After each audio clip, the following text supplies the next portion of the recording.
प्रेम से बोलिए संतोषी माता की जय। मित्रों, आज शुक्रवार का दिन है और आज के दिन हम सुनेंगे शुक्रवार के दिन संतोषी माता की व्रत कथा।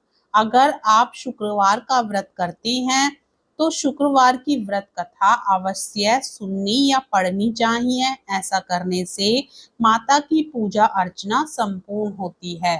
परंतु यदि आप व्रत नहीं भी रख रहे हैं तो भी आज के दिन आप यह कथा सुनकर पुण्य फल प्राप्त कर सकते हैं। तो आइए पूर्ण श्रद्धा भाव के साथ शुक्रवार संतोषी माता की व्रत कथा को श्रवण करते हैं। प्रेम से बोलिए संतोषी माता की जय। एक गांव में एक बुढ़िया रहती थी जिसके 7 बेटे थे। 6 बेटे कमाने वाले थे और एक बेटा निकम्मा था।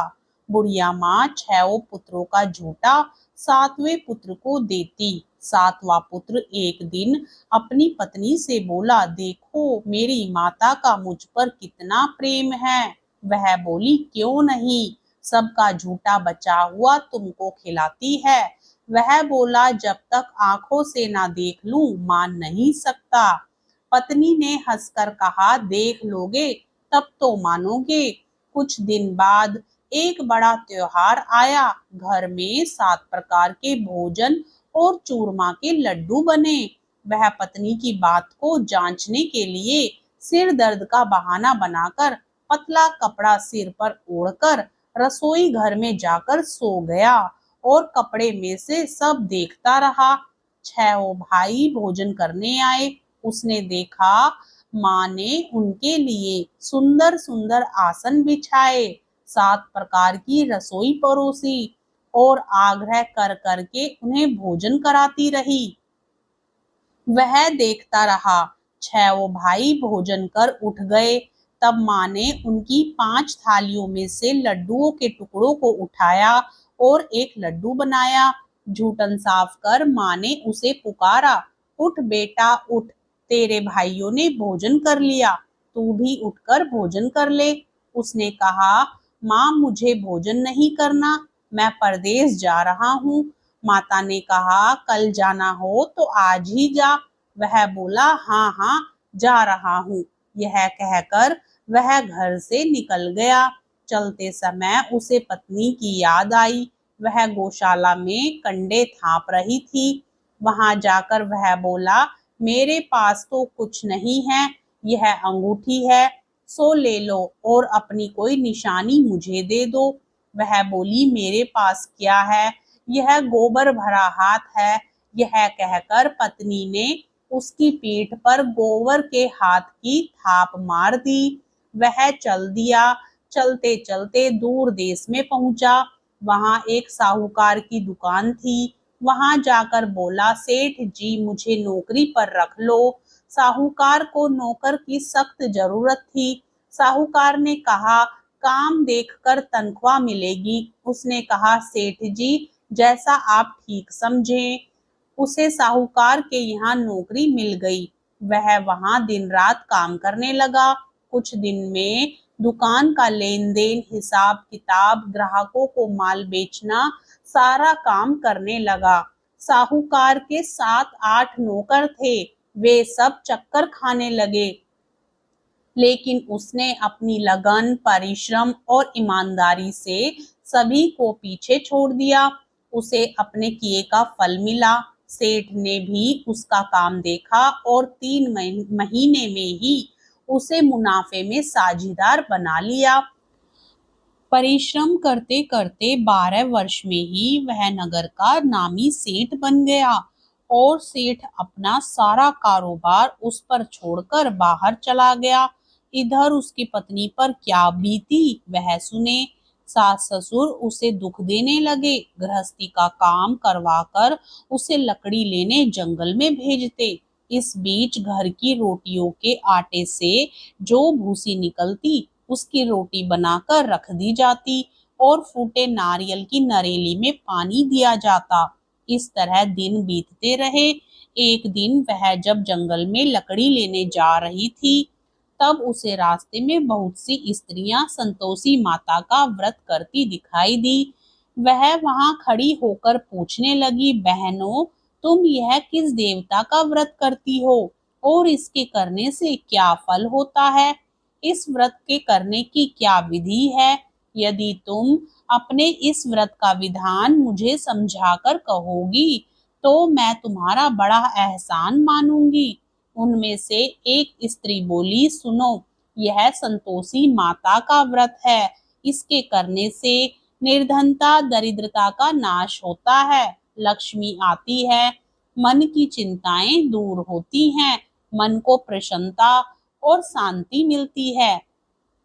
निपुति को पुत्र मिलता है, प्रीतम बाहर गया हो तो वह शीघ्र लौट आता है, कुंवारी कन्या को मनपसंद वर मिलता है, चलता मुकदमा खत्म हो जाता है, कलह कलेश की निवृत्ति हो, मुख शांति होती है, घर में धन जमा हो, धन जायदाद का लाभ होता है तथा और भी मन में जो कुछ कामना हो सब संतोषी माता की कृपा से पूरी हो जाती हैं। इसमें कोई संदेह नहीं। वह पूछने लगी, यह व्रत कैसे किया जाता है, यह भी बताओ तो बड़ी कृपा होगी। वह स्त्री कहने लगी, बिना परेशानी, श्रद्धा और प्रेम से जितना भी बन सके प्रसाद लेना, 5.25 पैसे से 5.25 आने तथा इससे भी ज्यादा शक्ति और भक्ति के अनुसार गुड़ और चना लें। हर शुक्रवार को निराहार रहकर कथा कहना, सुनना, इसके बीच में ओम बीज का क्रम कभी नहीं टूटे, लगातार नियम पालन के करना। सुनने वाला कोई ना मिले तो घी का दीपक जलाकर उसके आगे जल के पात्र को रख कथा कहना, परंतु नियम ना टूटे। जब तक कार्य सिद्ध ना हो नियम पालन करना और कार्य सिद्ध हो जाने पर व्रत का उद्यापन करना। 3 मास में माता पूरा फल प्रदान करती हैं।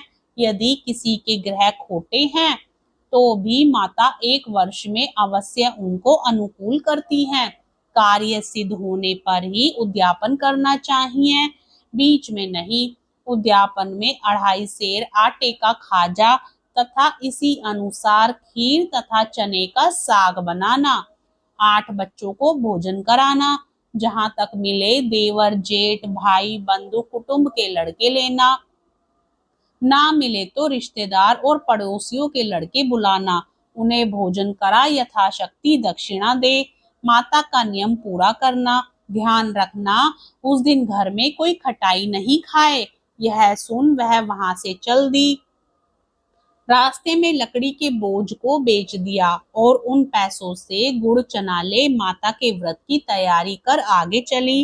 रास्ते में संतोषी माता के मंदिर में जा माता के चरणों में लौटने लगी, विनती करने लगी, माँ मैं दीन दुखी हूँ, निपट मूर्ख हूँ, व्रत के नियम कुछ नहीं जानती, मैं बहुत दुखी हूँ, हे माता मेरा दुख दूर कर, मैं तेरी शरण में हूँ। माता को दया आई। एक शुक्रवार बीता कि दूसरे शुक्रवार को ही उसके पति का पत्र आया और तीसरे शुक्रवार को उसका भेजा हुआ पैसा आ गया। यह देखकर जेठानी मुंह सिकोड़ने लगी, इतने दिनों बाद इतना पैसा कहाँ से आया, इसमें क्या बड़ाई है।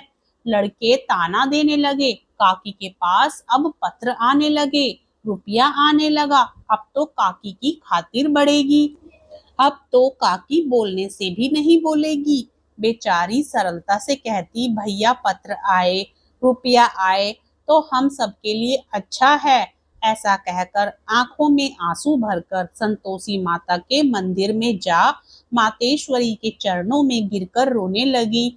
माँ मैंने तुमसे पैसा नहीं मांगा, मुझे पैसे से क्या काम, मुझे तो अपने सुहाग से काम है, मैं तो अपने स्वामी के दर्शन और सेवा मांगती। तब माता ने प्रसन्न होकर कहा, जा बेटी तेरा स्वामी जल्दी ही आएगा। यह सुन खुशी से बावली हो वह घर आकर काम करने लगी। संतोषी माँ विचार करने लगी, इस भोली पुत्री से मैंने कह तो दिया कि तेरा पति शीघ्र आएगा, पर आएगा कहाँ से, वह तो इसे स्वप्न में भी याद नहीं करता, उसे इसकी याद दिलाने तो मुझे ही जाना पड़ेगा। संतोषी माता ने उस बुढ़िया के बेटे को स्वप्न में समझाया, पुत्र तेरी घरवाली कष्ट उठा रही है। वह बोला, हाँ माता, यह तो मुझे भी मालूम है, परंतु क्या करूं, वहां कैसे जाऊं? परदेश की बात है, लेन देन का सारा हिसाब किताब है, कोई जाने का रास्ता नजर नहीं आता। आप ही कोई राह दिखाएं कि वहां कैसे जाऊं। माँ कहने लगी, सवेरे नहा धोकर संतोषी माता का नाम ले, घी का दीपक जला, दंडवत कर और दुकान पर जा बैठना। देखते देखते तेरा लेन देन चुक जाएगा, जमा माल बिक जाएगा, सांझ होते होते धन का ढेर लग जाएगा। वह अगले दिन सुबह बहुत जल्दी उठा। उसने अपने मित्र बंधुओं परिचितों से स्वप्न में माता द्वारा कही गई बात कह सुनाई। वे सब उसकी बात सुनकर उसकी खिल्ली उड़ाने लगे। वे कहने लगे, कहीं कभी सपने की बात भी सच्ची होती है। एक बूढ़ा व्यक्ति बहुत समझदार था। वह बोला, देखो भाई, मेरी बात मानो, इस तरह सांच या झूठ कहने के बदले देवता ने जैसा कहा है वैसा ही करना, तेरा क्या जाता है। बूढ़े की बात मानकर नहा धोकर उसने संतोषी माता को प्रणाम किया। फिर घी का दीपक जलाकर दुकान पर जा बैठा। शाम तक धन का ढेर लग गया। वह हैरान हुआ, मन में संतोषी माता का नाम ले प्रसन्न हो घर जाने के वास्ते गहना कपड़ा व सामान खरीदने लगा। सब काम से निबट अपने घर को रवाना हुआ। उधर उसकी पत्नी जंगल में लकड़ी लेने गई। लौटते वक्त थक जाने के कारण संतोषी माता के मंदिर पर विश्राम करने बैठ गई। यह तो उसका रोज रुकने का स्थान था। धूल उड़ती देख उसने माता से पूछा, हे माता, यह धूल कैसी उड़ रही है?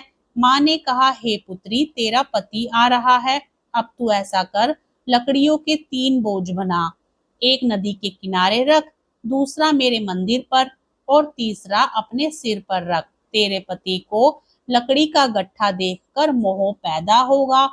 वह यहाँ रुकेगा, नाश्ता पानी बना खाकर माँ से मिलने जाएगा।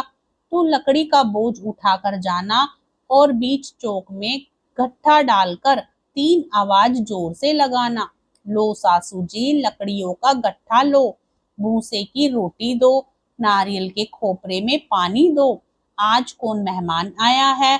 संतोषी माँ की बात सुनकर वह बहुत बहुत अच्छा माँ कहकर प्रसन्न मन से लकड़ियों के 3 बोझ बना लाई। एक नदी के तट पर, दूसरा माता के मंदिर पर रखा। इतने में ही मुसाफिर वहां आ पहुंचा। सूखी लकड़ी देख उसको इच्छा हुई कि अब यहीं विश्राम कर ले और भोजन बनाकर खा पी कर गांव चले।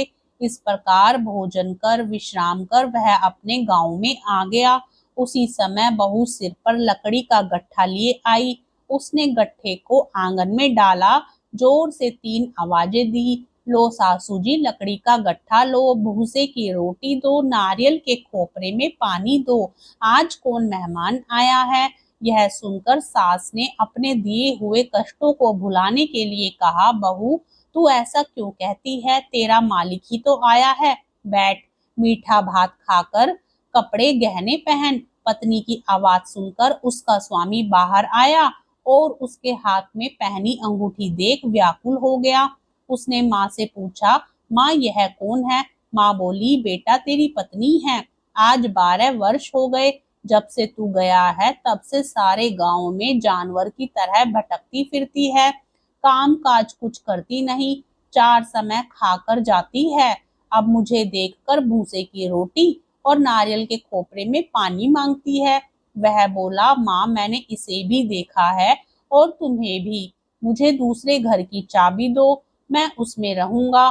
ठीक है बेटा, जैसी तेरी मर्जी कहकर माँ ने चाबी का गुच्छा बेटे के सामने रख दिया। उसने दूसरे घर को खोलकर सारा सामान जमाया।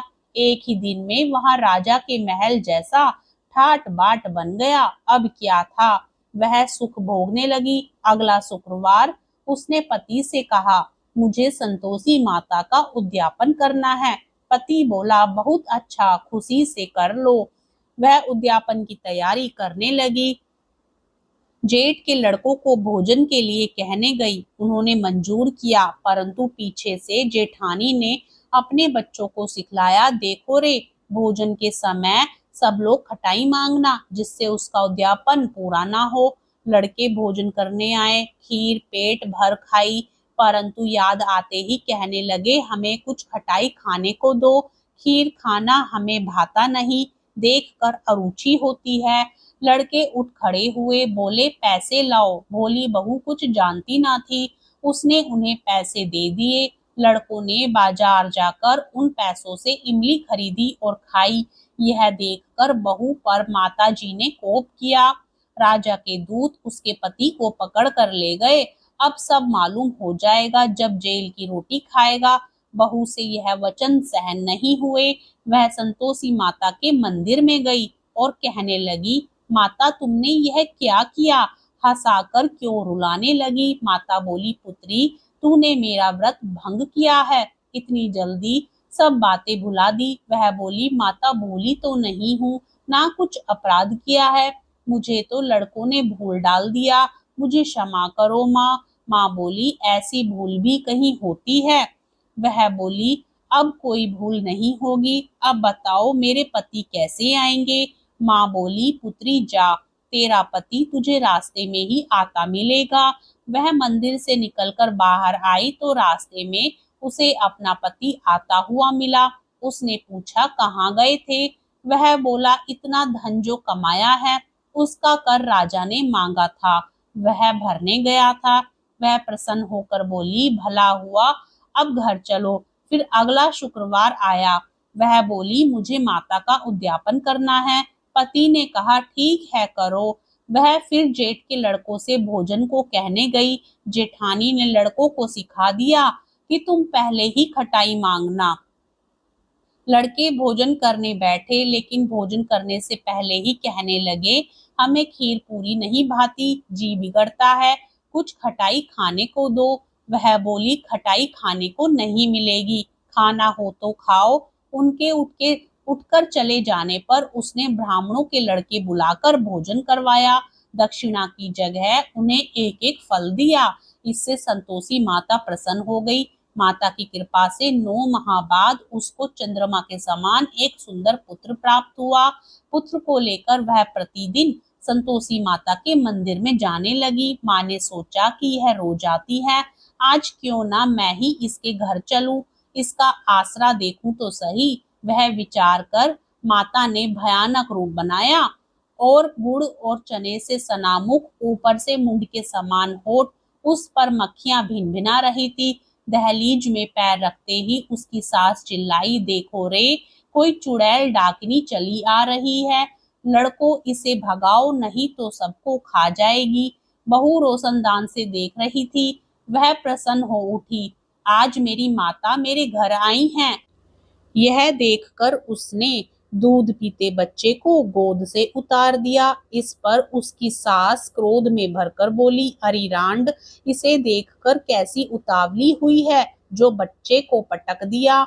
इतने में माँ के प्रताप से जहां देखो वहां लड़के ही लड़के नजर आने लगे। वह बोली, माँ जी, मैं जिनका व्रत करती हूँ वह यही संतोषी माता हैं। इतना कह उसने झट से घर के सारे किवाड़ खोल दिए।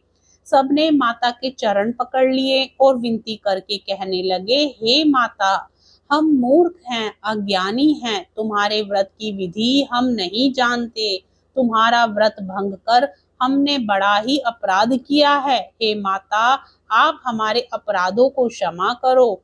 इस प्रकार बार बार कहने पर संतोषी माता प्रसन्न हुई। इसके बाद उसकी सास कहने लगी, हे संतोषी माता, आपने बहू को जैसा फल दिया वैसा सबको देना, जो यह कथा सुने या पढ़े उसका मनोरथ पूर्ण करना। प्रेम से बोलिए संतोषी माता की जय।